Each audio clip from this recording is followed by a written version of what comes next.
Salve galera da Vila Belmiro, sejam muito bem-vindos para mais um vídeo aqui no Prosa Santista. Eu sou o Rex, apresentador aqui do canal. E esse é um vídeo meio de reflexão, sabe? Um vídeo pra gente conversar sobre o problema do Lisca no Santos e o problema do Santos com o Lisca, tá? É um vídeo um pouco cedo pra fazer, eu queria fazer esse vídeo depois de alguns jogos. Mas o jogo contra o Cuiabá pra mim foi um gatilho bem importante pra eu parar, ver os últimos jogos do Santos e analisar o que está acontecendo. Porque assim, muitos podem falar o Lisca é muito defensivo pro Santos, é muito reativo pro time atual do Santos, e isso está prejudicando o time.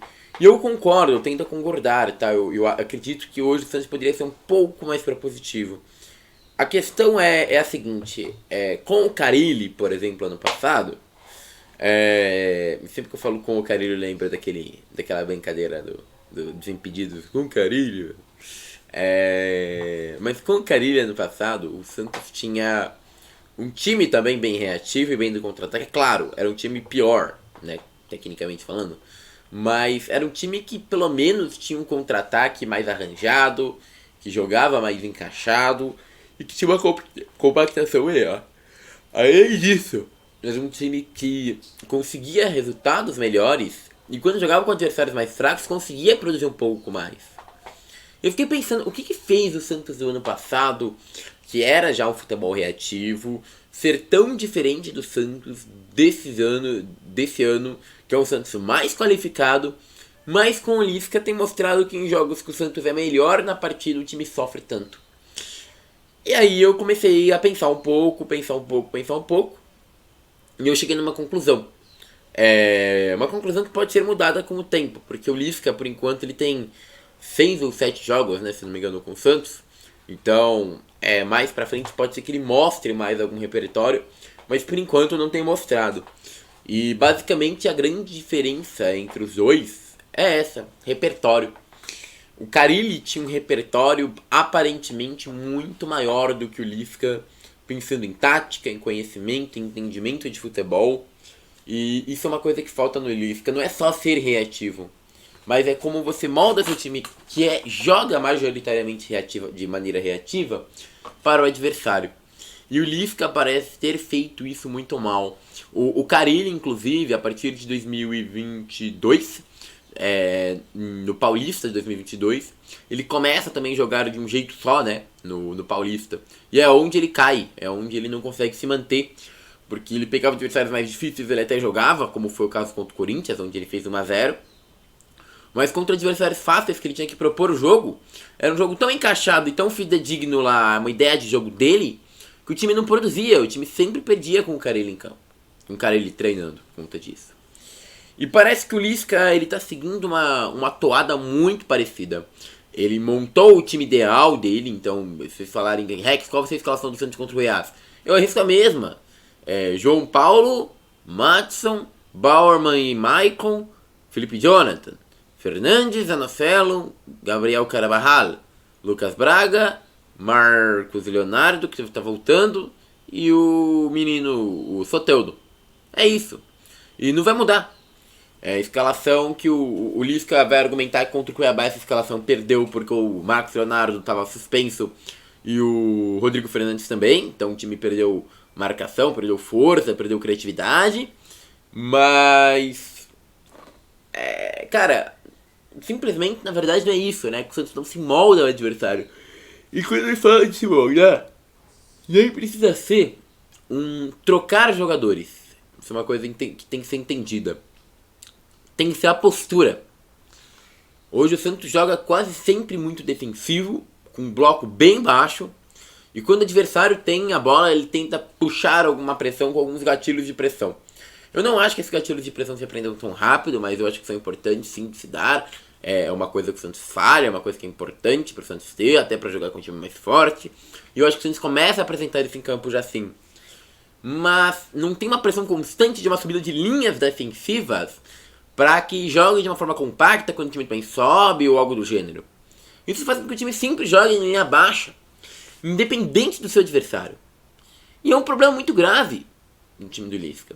Porque contra times mais fortes, como um São Paulo, um Fluminense, o Santos até começa jogando melhor. e às vezes até consegue fazer gol. Mas depois recua muito e às vezes ganha o resultado ou às vezes perde o resultado. Contra o São Paulo, manteve o resultado até o final, levou a partida e ganhou. Contra o Flu, não fez isso e perdeu. E vale lembrar que são os gols que às vezes saem. O de São Paulo não, foi muito bem construído, uma bela jogada. Mas contra o Flu, por exemplo, que são gols de última hora, gols de jogadas individuais, gols de algum brilho individual, nem sempre gols coletivos. E isso é uma coisa que é preocupante, porque parece que ou a habilidade individual vai salvar esse time, ou o time vai perder, sabe? E o que me assusta nisso é que até a maneira como os Lisca mantêm o resultado é preocupante. Porque acaba entrando em 3 possibilidades. Ele pode pegar um time mais fraco que o Santos e ter muita dificuldade, porque o time não propõe jogo, só se defende. E só se defende sem variação tática, sem mudança de linha, sem subir as linhas, sem descer as linhas, sem mudar uma lateral. Sempre só foca em defender, então às vezes o jogo vai acabar mais em 0x0 do que num resultado positivo ou negativo. Mas se você mantém um 0x0 e você não atacando um time que não tem o que perder, o time obviamente vai começar a atacar um pouco também, com muito mais cuidado, muito mais tranquilidade, e talvez chegue a um gol. Foi o que quase aconteceu contra o Cuiabá. A segunda opção é que você pega um time do mesmo nível e joga um futebol reativo, e aí pode ser que o time jogue um futebol reativo, propositivo contra você, como foi o Fortaleza, ou outro futebol reativo. E aí você joga no contra-ataque, consiga fazer alguma coisa, ou não. Então já vira uma outra espada que você não sabe o que você está fazendo. E a última opção é você pegar um time mais forte, e aí você joga um futebol reativo, ele vai jogar um propositivo, você vai realmente começar ganhando, começar melhor, que é o que o Lisca às vezes está fazendo, mas o Lisca, para se defender, ele não mantém a posse de bola, como era feito com Sampaoli, até às vezes um pouco mais com Cuca, com outros treinadores que mantinham um pouco mais a posse. Não, ele pega a bola e já manda para o adversário. Ou seja, ele tem que se defender do ataque o tempo todo. Então ou é João Paulo ou nada. A gente pega o jogo contra o São Paulo, foi 1x0, foi.